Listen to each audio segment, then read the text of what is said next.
কি জিহ্বায় পানি এসে গেছে? এটা হচ্ছে জলপাইয়ের আচার। এরকম করে আচার তৈরি করলে জিভেতে জল এসেই যাবে। দেখেন কি নরম রসুন আর জলপাই, দেখতে গোটা কিন্তু ভিতরে অনেক সফট আর অনেক নরম। চলুন আপনাদেরকে রেসিপিটা শেয়ার করি। ভালো লাগলে অবশ্যই লাইক, কমেন্ট এবং শেয়ার করে দিবেন। আর অবশ্যই টাইমলাইনে সেভ করে রাখবেন যেন পরবর্তীতে আবার তৈরি করতে পারেন। আচারে চলে গেলাম। এগুলো হচ্ছে বড় বড় জলপাইয়ের আচার, জলপাই। এখানে আপনারা খেয়াল করে দেখেন কিভাবে আমি চিকন চিকন একদম মিহি করে কেটে নিছি। এটা অবশ্যই আপনি বটি দিয়ে করবেন, দা অথবা বটি দিয়ে। এখানে আমি পর্যাপ্ত পরিমাণ তেল নিয়ে নিছি, বিশেষ করে সরিষার তেল। আর সরিষার তেলে ছাড়া তো আচার জমেই না। এরপরে আসছি আমি এই গরম তেলে দিয়ে দিলাম এই কাটা কুচি করে রাখা জলপাইগুলো। আর এখন আমি নাড়তে থাকবো যেন এপিঠ ওপিঠ আস্তে আস্তে নরম হয়। আর এটা অবশ্যই লো হিটে করবেন। আর লো হিটে করার একটাই কারণ হচ্ছে এটা তাড়াতাড়ি যেন নরম না হয়ে যায়। আর আমি এখানে প্রচুর পরিমাণ আদা, গোটা আদা, মাঝখান দিয়ে 4 টুকরা করা স্লাইস করা আদা এবং গোটা রসুনের কোয়া দিয়ে দিছি। আর এই রসুন এবং আদা যখন আপনার পাতে পড়বে অনেক মজা লাগবে আর খেতেও অনেক মজা হয়। এর পর্যায়ে একদম লো হিটে আপনি ততক্ষণ পর্যন্ত নাড়তে থাকবেন যতক্ষণ পর্যন্ত না এপিঠ ওপিঠের কালার চেঞ্জ হয়ে যায়। এ পর্যায়ে আমি দিয়ে দিলাম লবণ, তারপর দিয়ে দিব হলুদ, তারপরে দিয়ে দিব কিছু লাল মরিচ। লাল মরিচের ভিডিওটা করতে আমার মনে নেই, তবে আমি একটু সামান্য লাল মরিচ দিছি, আপনারাও দিবেন। আর ঝালের পরিমাণটা আপনারা খেয়াল রাখবেন যে যেমন ঝাল খায় আর কি। আর দেখেন কালারটা অনেক সুন্দর, আর কালারটাও চেঞ্জ হয়ে গেছে, জলপাইয়ের কালার সবুজ কালারটা চেঞ্জ হয়ে গেছে। এই পর্যায়ে আমি এখানে ব্লেন্ড করে রাখছি কিছু সরিষা, রসুন এবং আদা মিক্স করে আমি ব্লেন্ড করছি, সম্পূর্ণ পানি ছাড়া। পানি ছাড়া করবেন, এতে মশলাটা অনেক সুন্দর হবে আর আচারের ঘনত্বটা বাড়বে আর আচার দীর্ঘদিন থাকবে। এই পর্যায়ে আমি যখন দিয়ে দিছি আমি ততক্ষণ পর্যন্ত খুবই আস্তে আস্তে নাড়াচাড়া করছি যেন মশলাটা জলপাইয়ের সাথে একদম মিশে যায়। আপনারা দেখে বুঝতেই পারছেন, ভিডিওটি দেখেই বুঝতে পারছেন যে আমি কিভাবে নাড়তেছি, একদম ঘুরিয়ে ঘুরিয়ে।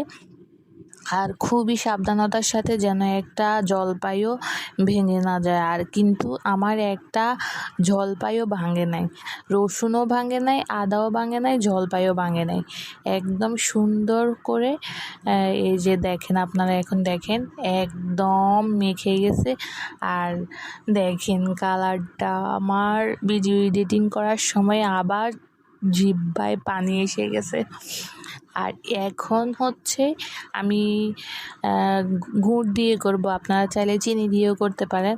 আমি এখানে খেজুরের গুড় ছিল বাসায়, সেই খেজুরের গুড় দিয়ে করেছি। আর এজন্য কালারটা আরও বেশি সুন্দর হয়। আচার অবশ্য গুড় দিয়ে করলে কালারটা অন্যরকম হয়, স্পেশাল একটা কালার চলে আসে। তবু আপনারা যদি গুড় না পারেন স্কিপ করতে পারেন, সমস্যা নেই, চিনিও দিতে পারেন, এতে কোনো সমস্যা হবে না। আর দেখেন আমি গুড়টা দেওয়ার পরে কালারটা কি সুন্দর হয়ে গেছে। আর আমার আচারের যে পানি, ওই পানিটাও ছেড়ে দিছে। আর এই ক্ষেত্রে আপনারা আগুনের পরিমাণটা একটু বাড়াই দিবেন, তাহলে পানিটা শুকায় যাবে। আমি এখানে স্পেশাল মশলা 2 চামচ পরিমাণ দিয়ে দিয়েছি, আপনারা বাড়িয়ে কমিয়ে দিতে পারেন যেমন ঝাল খান আর কি।